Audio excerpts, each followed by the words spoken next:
Hi all, welcome to Kaomi Dev Studio. Picture this. You walk into a museum in 1799. Wooden floors, glass cases lit by oil lamps. The curator hands you a strange thing wrapped in oilcloth, and he says it came from Australia. You unwrap it. You see a small furry brown body, a duck's bill stitched to the front, a flat beaver's tail at the back, and webbed feet with claws.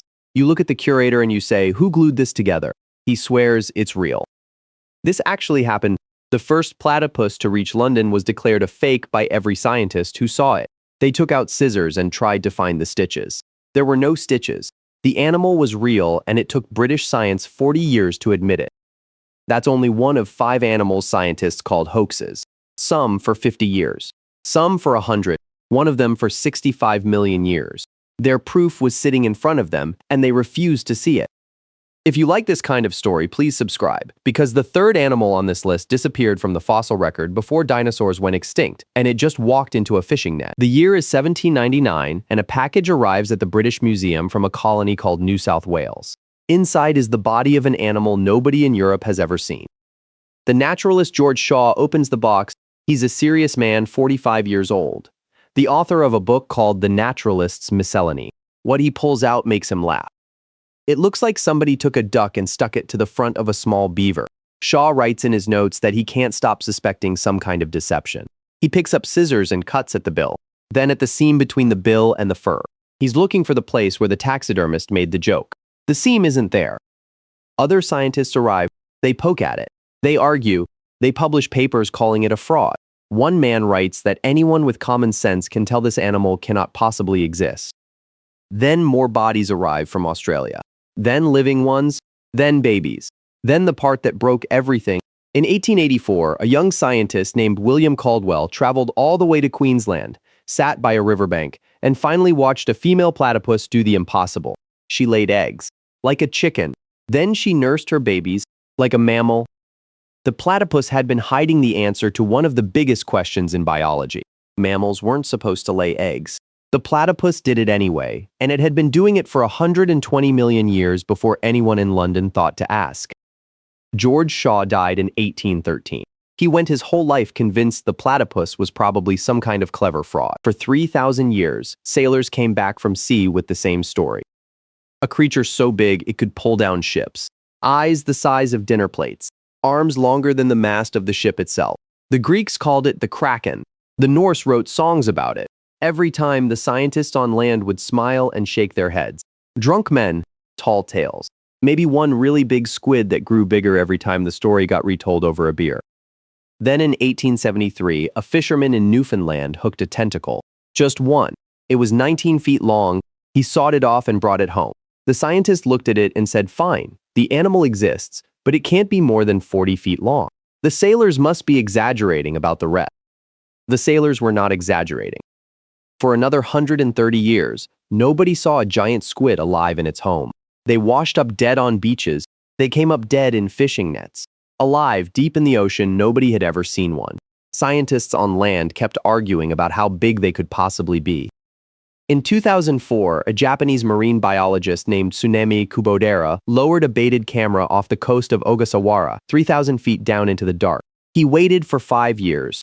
On a Tuesday in September, a giant squid attacked his bait, and the camera caught the entire thing.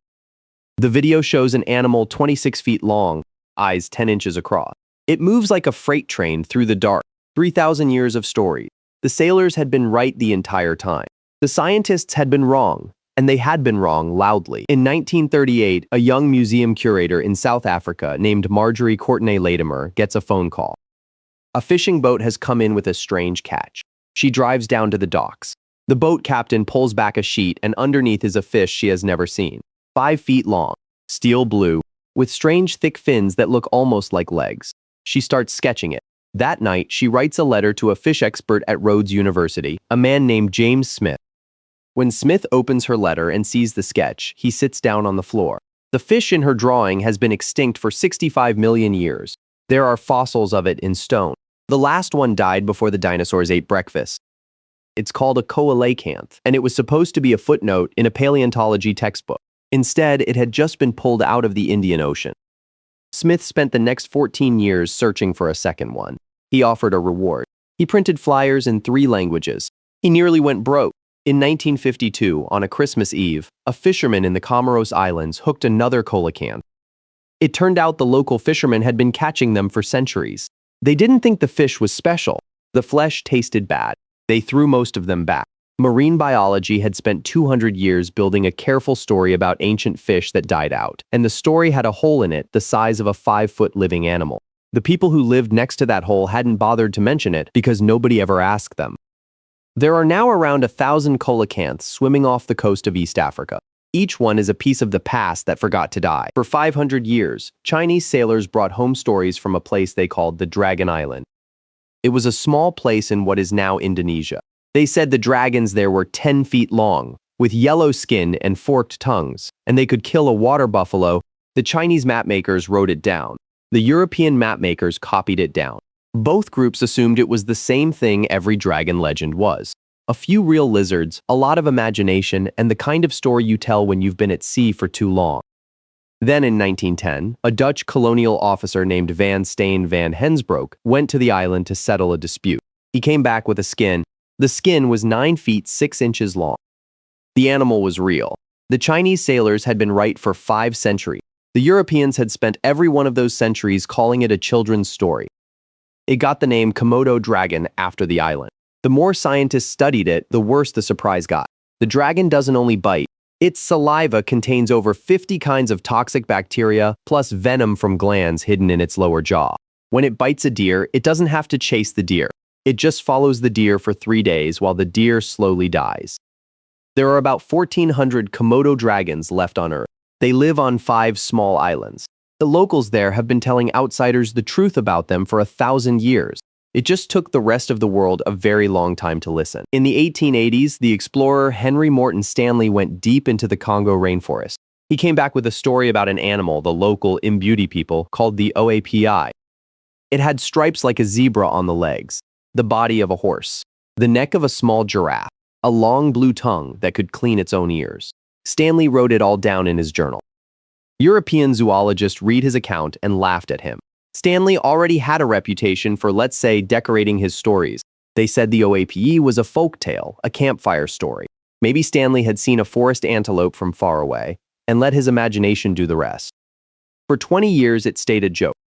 Then, in 1901, a British administrator in Uganda named Harry Johnston managed to get hold of a piece of striped skin. He sent it to the Natural History Museum in London. Then he sent a skull. Then a full hide. The animal was real. It wasn't a horse, wasn't a zebra, wasn't a giraffe. It was its own thing, genetically closer to giraffes than anything else, but completely distinct.